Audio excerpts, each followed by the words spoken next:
Assalamualaikum warahmatullahi wabarakatuh. Waalaikumsalam warahmatullahi wabarakatuh. Salam sejahtera untuk semuanya. Salam Om Swastiastu, Namo Buddhaya, dan salam kebajikan.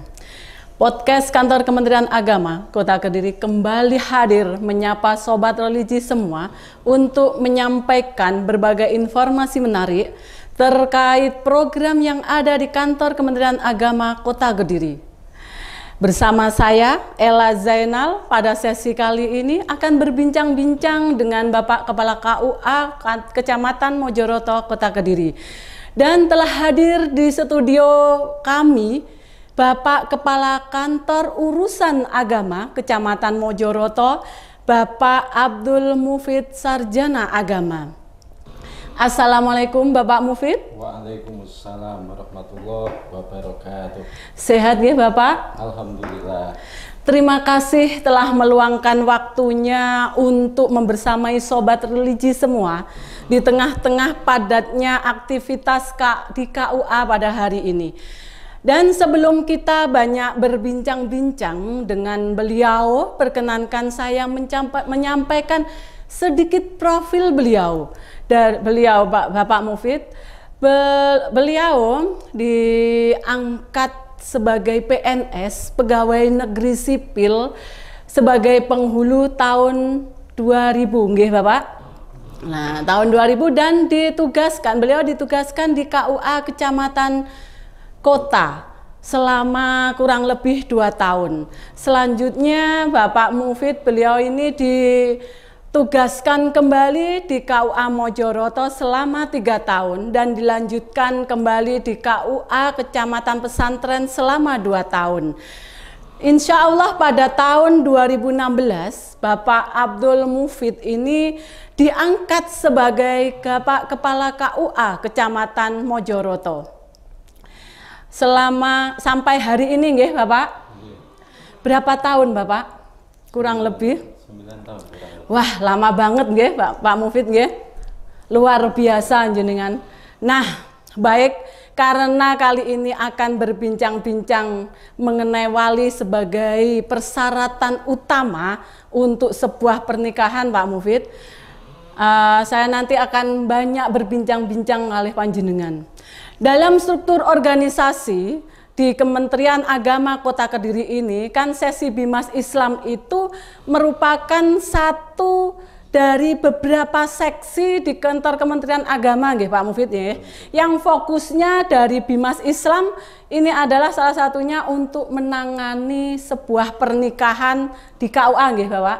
Iya, diantaranya. Nah, diantaranya nggih, yang ditangani di KUA selain masalah ikrar wakaf, kemasjidan, itu adalah pendaftaran nikah nggih Pak Mufid nggih. Lah di dalam pendaftaran pernikahan di situ ada urutan-urutan perwalian. Soal perwalian ini pasti banyak masyarakat yang kurang begitu paham masalah perwalian. Yang saya tanyakan Bapak Mufid, siapa saja yang bisa menjadi wali nikah? Dan yang kedua, apa yang membuat seseorang tidak bisa menjadi wali nikah bagi anak perempuannya? Itu saja dulu. Mbak, monggo. pada dasarnya wali itu ada 2. Wali nikah itu ada 2, wali nasab dan wali hakim. Wali nasab, urutan yang pertama adalah ayah, yang kedua ayah ke atas, kakek sampai ke atas. Selanjutnya adalah saudara kandung, seayah dan seibu. Berikutnya saudara seayah. Selanjutnya adalah keponakan. Misalnya mempelai putri punya saudara laki-laki, terus saudara laki-laki itu punya anak yang sudah dewasa, itu keponakan bisa menjadi wali nikah. Jadi, tapi persepsi masyarakat setelah saudara kandung itu intikal melimpah ke paman saudaranya ayah, yang betul itu ke keponakan dulu. Jadi saudara kandung seayah seibu, saudara seayah keponakan, anak laki-laki dari saudara laki-laki. Sehabis itu baru paman, saudara laki-laki seayah, dan seterusnya sepupu, dan seterusnya. Itu pada dasarnya wali nasab. Yang berikutnya adalah wali hakim. Wali nasab berpindah ke wali hakim, diantaranya satu, misalnya sudah tidak mempunyai wali nasab, ayah sampun kabundut, mbah sampun kabundut, tidak punya saudara kandung, tidak punya keponakan, tidak punya paman, kehabisan wali nasab, intikal, berpindahnya ke wali hakim. Wali hakim, wali nasab pindah ke wali hakim, diantaranya tadi kehabisan wali nasab. Yang kedua, wali nasabnya mafkud. Mafkud itu tidak diketahui keberadaannya. Yang ketiga, apabila walinya semua non muslim, ayah non muslim, kakek non muslim, saudara kandung non muslim, intikal, berpindahnya wali ke hakim. Yang ketiga, wali nasabnya gila atau apa itu, tidak bisa melihat. Iya, artinya gila yang permanen. Itu intikalnya ke apa itu, ke wali hakim. Misalnya lagi walinya stroke, yang sudah tidak bisa diajak komunikasi, yang stroke-nya sudah parah, apa itu isyarat pun sudah tidak bisa, hanya bisa berbaring, itu intikalnya ke wali hakim. Yang ketiga, apabila walinya andol. Andol itu orang tua yang berhak menjadi wali atau saudara kandung karena sesuatu hal, maka yang bersangkutan mempelai putri bisa mengajukan permohonan wali hakim ke pengadilan agama dengan alasan walinya andol. Andol itu artinya enggan, tidak mau menjadi wali. Problematikanya banyak karena unsur klinik biasanya Mbak Ella. Karena unsur klinik itu macam-macam. Dia punya pemahaman ini, nanti kalau saya jadi wali nanti ada yang kalah. Kalah itu artinya ya endingnya takut mati, meninggal gitu. Meninggal dunia. Itu banyak pemahaman-pemahaman karena klinik tidak mau menjadi wali. Tugas kami adalah memberikan pemahaman. Kalau ada kasuistis seperti itu, kami komunikasi dengan Pak Mudin. Biasanya kami bersurat, beliau kami undang. Saya tanya alasannya apa, alasannya macam-macam. Saya biasanya pendekatannya secara hati ke hati. Bapak ngapunten menawi pareng usul niki ingkang mantu santen jenengan ingkang mantu KUA. Tapi kula suwun panjenengan purun pasrah, purun taukil dhateng kawula damel dasar kula melaksanakan pernikahan putri panjenengan. Ada yang dengan rela hati, dengan apa keikhlasan beliau mewakilkan kepada kami, tetapi ada yang bersikukuh tidak mau. Biasanya solusi kami selalu sebelum ke proses pengadilan tetap berusaha untuk apa ya, pendekatan secara kekeluargaan. Artinya siapa di antara saudara yang disungkani atau yang dihormati oleh ayah. Oh nggih, bulik kula bapak niku nak kalih bulik biasanya muanut lah. Coba mungkin yang sowan ke bulik supaya bulik meminta dengan sangat bapak untuk apa berkenan menjadi wali. Tetapi ada yang kadang bisa menerima karena tadi diingatkan, Kang sampean gak ngesakne anake sampean iki kebahagiaan seumur hidupnya, mosok sampean nggak berkenan. Yang kedua, berikutnya saya biasanya pendekatan kalau dulu masih desa, kalau ada wali tidak mau menjadi wali, kami komunikasinya dengan Pak Lurah. Masyarakat dulu itu sama Pak Pamong, sama Pak Lurah itu apa ya, ada perhatian lebih. Pak Lurah biasanya gini, kowe nak ngengel-ngengel gak gelem maleni anakmu, besok ojo pisan-pisan goleki aku ora bakal tanda tangan nak we njaluk tanda tangannya aku. Kalau yang menyampaikan itu Pak Lurah, biasanya ada efek, ada apa ya, perhatian. Akhirnya nggih Pak Lurah, kula benjang tak teng KUA, pasrah teng Pak Naib biasanya gitu. Jadi terkait wali ini memang butuh terobosan dari KUA. Apabila ada wali andol tidak berkenan menjadi wali, jangan langsung ke pengadilan, tetapi diusahakan untuk apa ya, pendekatan secara kekeluargaan, sebab ini kan apa ya, momen yang paling bahagia yang dialami putrinya.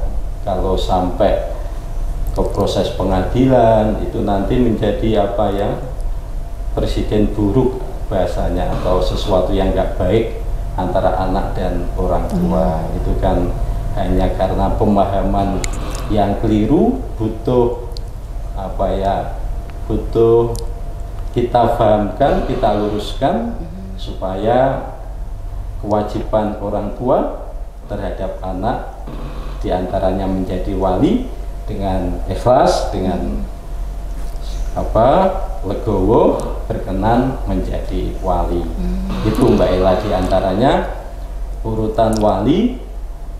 Dan masalah apa tadi, orang tua tidak bisa menjadi wali. Oh ya, diantaranya Mbak Ella, apabila pernikahan dengan kelahiran itu lebih dulu kelahiran. Ada seorang anak perempuan lahir dengan pernikahan orang tua, itu lebih dahulu pernikahannya. Ada ya Pak Mufid ya? Ada. Maka anak tersebut anak seorang ibu dan ayah biologis tidak berhak untuk menjadi wali. Di antaranya itu halangan seorang ayah tidak bisa menjadi wali. Yang kedua, apabila ayahnya non muslim, itu juga tidak bisa menjadi wali. Kalau ayahnya non muslim, dicari wali nasab selain ayah Mbak Ella. Misalnya kakek muslim, maka kakek bisa menjadi wali. Itu diantara masalah kewalian Mbak Ella. Solusi terakhir Pak Mufid, berarti kalau ayah itu tidak mau untuk menikahkan anak pertamanya perempuan, berarti solusi terakhir itu nanti ke pengadilan nggih? Iya. Oh, Jadi kalau ayahnya bersikukuh tidak mau menjadi wali, pendekatan secara kekeluargaan, secara apa ya, sudah deadlock, jalan buntu, maka opsi terakhir mempelai wanita bisa mengajukan wali andol ke pengadilan agama. Bagaimana kalau wali nasabnya itu tidak diketahui alamatnya? Ya. Terus solusinya itu bagaimana? Ya. Ini KUA harus hati-hati karena banyak mempelai perempuan karena adanya problem rumah tangga itu kadang orang tuanya dihilangkan atau dimatikan. Matur ke Pak Mudin, bapak sampun kabundut. Padahal bapaknya kadang masih sugeng, karena alamatnya berbeda, Pak Mudin tidak tahu. Maka karena problem masalah keluarga, kadang anak mengatakan ayahnya sudah meninggal atau tidak diketahui keberadaannya. Solusi untuk mengantisipasi hal-hal yang tidak diinginkan, maka perlu adanya surat keterangan dari RT. Yang Pak RT kan pasti lebih tahu apa ya posisi keadaan warganya. Setelah pengantar RT nanti diteruskan ke kelurahan berupa surat keterangan. Biasanya Pak Lurah memberikan surat keterangan yang bertanda tangan di ini kepala kelurahan bla bla bla menerangkan bahwa nama ini adalah ayah kandung dari ini benar-benar tidak diketahui keberadaannya. Problematika wali ini sangat rumit Mbak Ella, sangat kompleks. Ada kalanya problem keluarga karena sejak kecil ayahnya tidak memberikan nafkah ke orang tua, ke ibu atau ke anak yang bersangkutan, maka si anak itu kadang karena sejak kecil ditelantarkan tidak rela kalau ayahnya menjadi wali. Maka gitu tugas ya. kami adalah memahamkan bahwa tidak ada istilah kas orang tua, sejelek sejahat apapun ayah itu tetap ayah kalian. Kewajiban anak tetap berbakti untuk dan selalu mendoakan orang tua atau ayah supaya mendapatkan hidayah, karena Allah itu Maha Rahman, Maha Rahim. Allah aja memaafkan, Maha Pemaaf. Maka sebagai anak harus berusaha untuk memaafkan orang tua dan mendoakannya. Biasanya kami selalu pendekatan agama. Kalau jenengan baik sama orang tua, ini insya Allah menjadi wasilah rumah tangga kalian nanti jadi rumah tangga yang barokah. Anak-anaknya kalian nanti menjadi anak-anak yang solih-solihah. Rezeki kalian dimudahkan oleh Allah dan diberikan rezeki yang barokah. Itu biasanya anak berpikir, bahkan sampai menangis gitu Pak, mungkin kalau kita silaturahim ter Bapak, kalau takmin pangapunten Bapak kula suwune dados wali kula.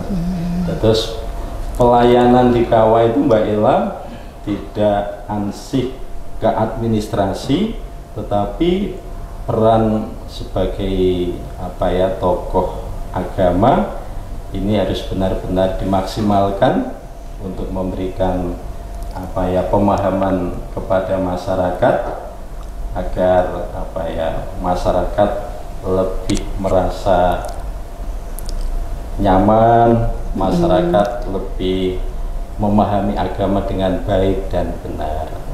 Itu diantaranya. Ini pertanyaan yang terakhir Pak Mufid, ini bincang-bincang yang kita terakhir. Kalau calon kemantennya perempuan, pertama bagaimana cara untuk mengetahui kenasapan dari calon kemanten perempuan itu, untuk mencari kenasapan bahwa anak perempuan itu nanti ayahnya itu ini, seperti itu bagaimana? Iya, ini penting sekali Mbak Ella, karena wali itu merupakan salah satu rukun nikah. La nikaha illa bi waliyin wa syahidai adlin. Tidak sah nikah seseorang tanpa wali dan dua saksi yang adil. Adil di sini dalam arti yang beragama Islam. Bagaimana untuk mengetahui kenasapan seorang mempelai putri? Maka inovasi dari KUA, bukan inovasi, semacam terobosan, maka minta bukti pernikahan orang tua, yaitu fotokopi buku nikah orang tua. Dari buku nikah itu nanti bisa kita lihat kapan pernikahan orang tua dan kapan lahirnya anak. Kalau kelahiran anak setelah akad nikah, maka tentu anak tersebut adalah nasabnya ayah. Tapi kalau pernikahannya mungkin setelah kelahiran, tentu nanti walinya menjadi wali hakim. Yang menjadi problem klasik di KUA itu gini Mbak Ella, ada khilafiyah, ada perbedaan. Kalau KHI, anak yang sah adalah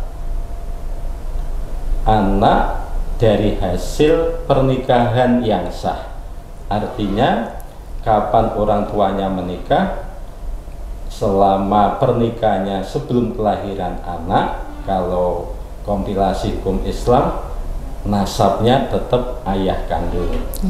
Alasannya tidak ada anak yang haram, tidak ada anak yang anak yang haram. Yang haram itu kan perbuatan orang tua. Iya. Yang salah orang tua, kenapa anak yang tidak berbuat menanggung akibatnya? Iya. Jadi komprehensif hukum Islam simple, orang tuanya yang berbuat salah dan taubat dengan bertanggung jawab menikahi orang tua dan pernikahannya sah, maka anak tersebut ketika besok menikah, anak perempuan pertamanya menikah, walaupun 1 Januari tahun 2000 menikah, lahir tanggal 2 Januari tahun 2000 menikah, 1 hari setelah pernikahan, kalau KHI tetap yang menjadi wali nasab adalah ayah kandung atau ayah biologis. Tetapi memang mayoritas umat Islam Indonesia itu menganut mazhab Syafi'i. Kalau Syafi'i itu pernikahan dengan kelahiran kalau kurang dari 6 bulan maka nasabnya walinya adalah hakim. Bagaimana mensikapi hal tersebut? Kami punya inovasi. Sebenarnya ini tidak ada dasar hukumnya, tetapi kami biasanya ketika rafa kami sampaikan bagaimana kalau kalian saya nikahkan dengan wali hakim, biar syar'inya dapat, regulasi secara aturan negara dapat, dua-duanya kita laksanakan. Besok waktu di rumah tetap yang berhak menjadi wali ayah, karena Islam mengajarkan barang siapa yang menutupi aib saudaranya maka Allah akan menutupi aibnya dunia akhirat, Mbak Ela. Maka tidak elok kalau orang tuanya masih ada ketika bersamaan dengan walimatul urus, tiba-tiba Pak Kepala Kau bertindak sebagai wali hakim di depan masyarakat banyak. Pasti masyarakat bertanya, loh kenapa ke wali hakim?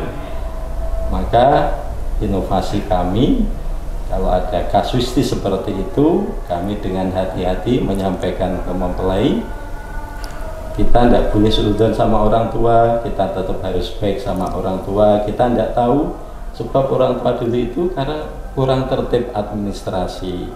Kadang sudah akad nikah ketika lamaran, mengurusnya buku nikah akhirnya ketika orang tua hamil baru mengurus buku nikah. Solusi kami supaya anak itu tidak mengurangi taklim birrul walidainnya kepada orang tua, kami biasanya gitu, kita lebih memahamkan untuk selalu berhusnudzon kepada orang tua.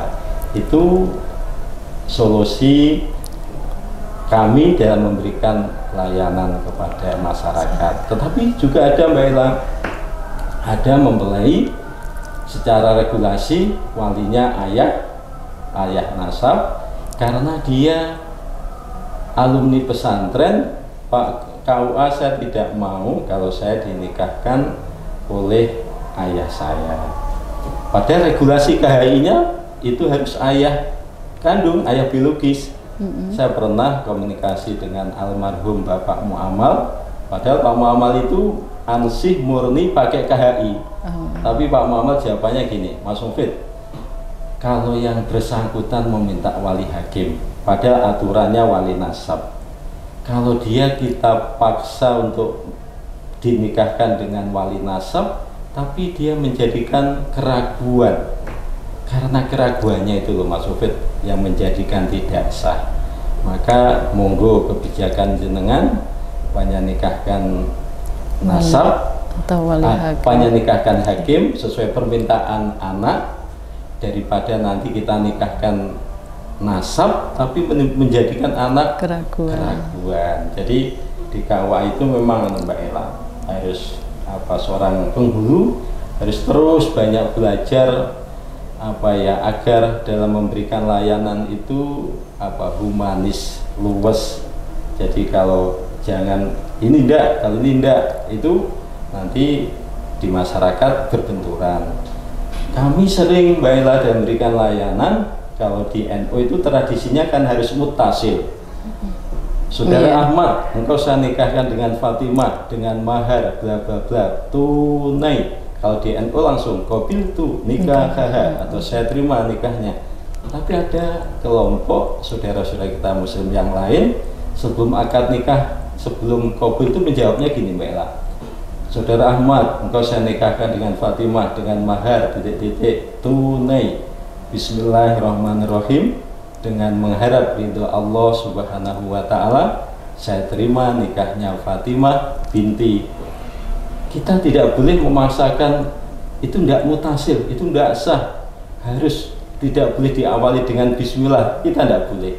Karena pemahamannya saudara kita yang lain berbeda seperti itu. Maka kita tidak boleh memaksakan pemahaman kita dalam memberikan pelayanan kepada masyarakat. Itu sedikit apa yang dapat kami sampaikan, Mbak Ella. Semoga walaupun sedikit ada manfaat bagi kita semua. Dan mungkin kalau ada yang saya sampaikan salah, kami siap untuk mengoreksi dan di podcast yang akan datang untuk kami klarifikasi. Makasih Mbak Ella. Alhamdulillah hari ini banyak sekali penjelasan tentang permasalahan wali nikah yang sangat-sangat dibutuhkan di masyarakat. Nah, Bapak Mufid, karena podcast hari ini terbatas waktunya, sebagai penutup sesi podcast dengan KUA kali ini, dan KUA Mojokerto punya slogan. Slogannya bahwa KUA Mojokerto berusaha istiqomah dalam melayani masyarakat dan umat. Kiranya ada pesan Pak Mufid, pesan atau motivasi khusus dari Bapak Kepala KUA khususnya untuk masyarakat yang ada di Kota Kediri. Monggo. Terima kasih Mbak Ella. Alhamdulillah masyarakat khususnya Kota Kediri ini guyup, rukun, kondusif, keberagaman yang ada tidak menjadikan penghalang untuk lebih hidup damai, hidup rukun. Kebersamaan ini semoga tetap terjaga sampai selama-lamanya. Amin. Baik sahabat religi dan Bapak Kepala KUA Mojokerto Kota Kediri, karena keterbatasan waktu maka saya dan Bapak Mufid izin pamit undur diri, dan terima kasih untuk sahabat religi semua telah menyimak sesi podcast kali ini, dan kami akan undur diri.